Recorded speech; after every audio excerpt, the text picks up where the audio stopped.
ভয়ের অন্ধকার দুনিয়ায় স্বাগতম PX हॉरर कार्टूने। की खामोश रात में चीखों की गूंज ने खौफ का एक ऐसा जाल बुन दिया था जिसे देख पाना किसी के लिए भी आसान नहीं था। इशिता, मेघना और अनुज अभी भी उस राजमहल के एक अंधेरे गलियारे में खड़े थे, जहां दरवाजों पर खुलने की आवाज ने उनकी धड़कनें तेज कर दी थी। मेघना, तुमने सुना? वो चीख वो किसी इंसान की नहीं लग रही थी।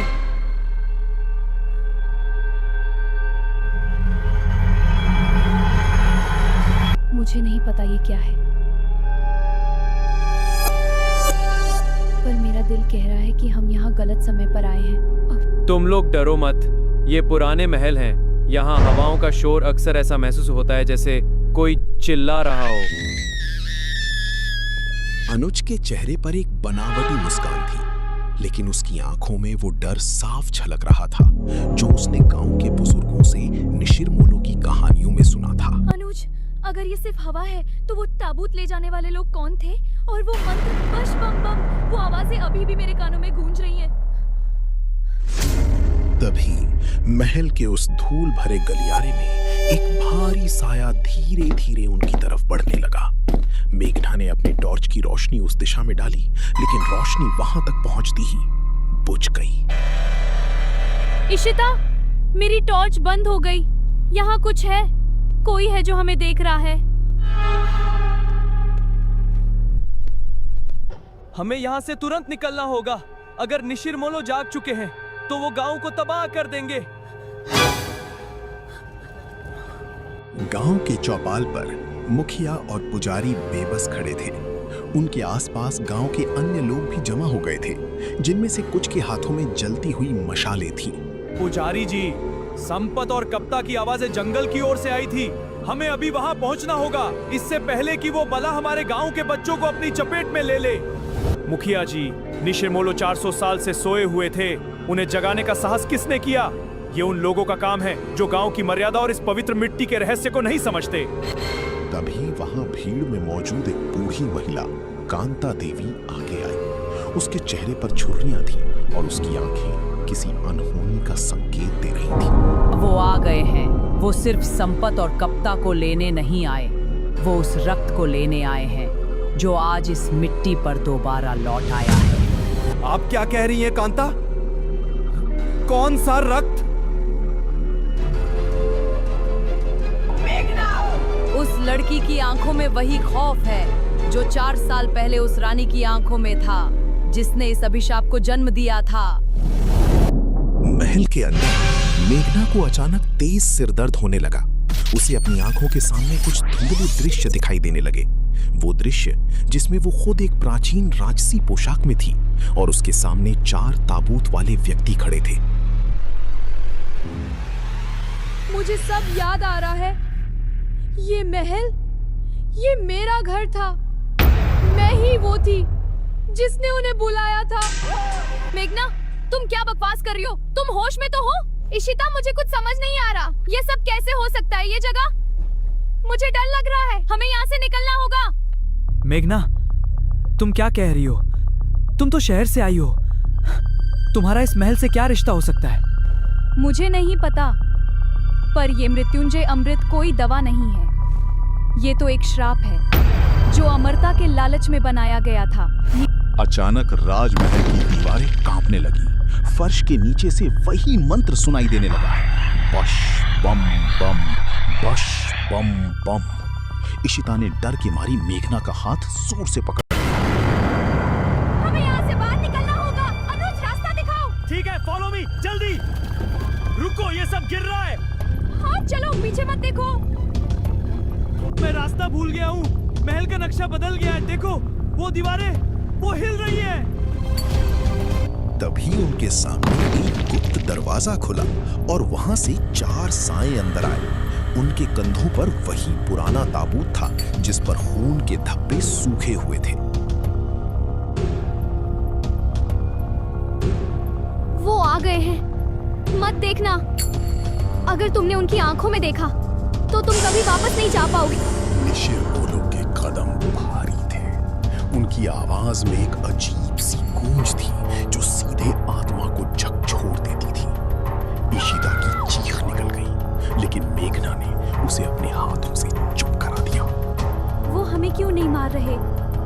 बस हमारे पास से गुजर रहे हैं। वो हमें नहीं देख रहे, वो उसे देख रहे हैं जिसके अंदर वो अमृत का अंश है। मेघना, क्या तुम्हारे पास वो किताब है? हाँ, ये रही। इसमें लिखा है कि उन्हें रोकने का सिर्फ एक ही तरीका है, लेकिन वो तरीका बहुत खतरनाक है। पुजारी जी देखिए, जंगल से 4 साए निकल रहे हैं। वो सीधे गांव की तरफ बढ़ रहे हैं।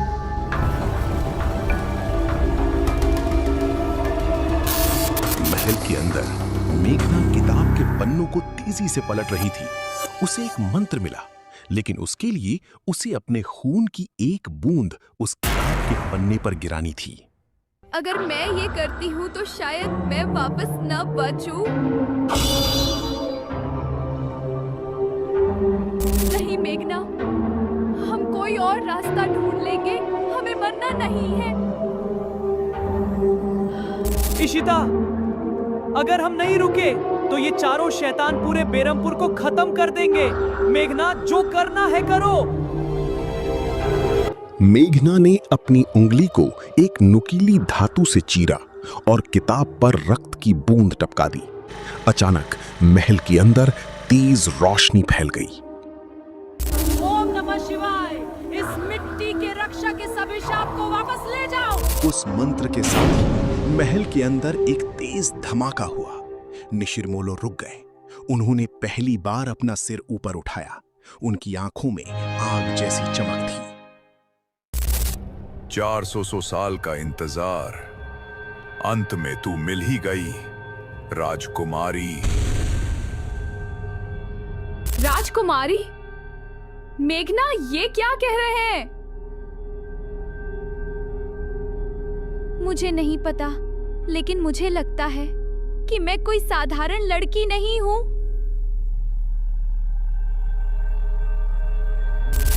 महल की छत ढहने लगी। पत्थरों के गिरने की आवाज से पूरा गांव कांप उठा। मुखिया और पुजारी ने देखा कि जंगल से उठ रही काली धुंध अब महल की ओर सिमट रही है। वो महल के अंदर है। हमें लड़कियों को बचाना होगा, बचाना होगा। रुको मुखिया, वहां अब कोई इंसान नहीं बचा। वहां अब सिर्फ अतीत की परछाइयां हैं। अंदर निशिरमोलो ताबूत का ढक्कन धीरे धीरे खोलने लगे। ताबूत के अंदर से एक ऐसी रोशनी निकली जिसने पूरे महल को अपनी चपेट में ले लिया। मेघना, पीछे हटो। ये ताबूत, इसके अंदर क्या है? ये मेरी आखिरी सांसें हैं। अगर मैं ये ताबूत बंद नहीं कर पाई तो ये निशिरमोलो हमेशा के लिए आजाद हो जाएंगे।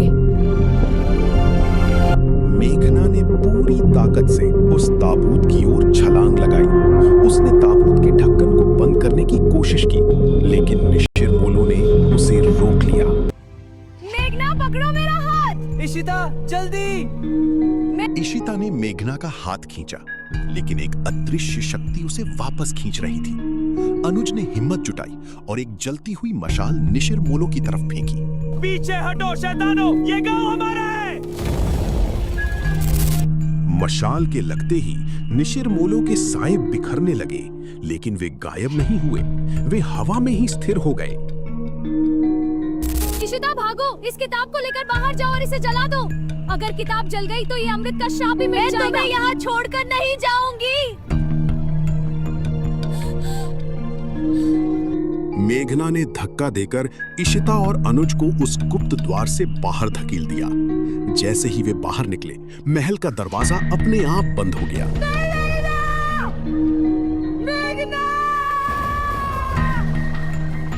बाहर मुखिया और गांव वाले महल को जलते हुए देख रहे थे। अचानक से आंधी थम गई। सन्नाटा ऐसा था कि सांस लेने की आवाज भी गूंज रही थी। उसने हमें बचा लिया। उसने खुद को कुर्बान कर दिया।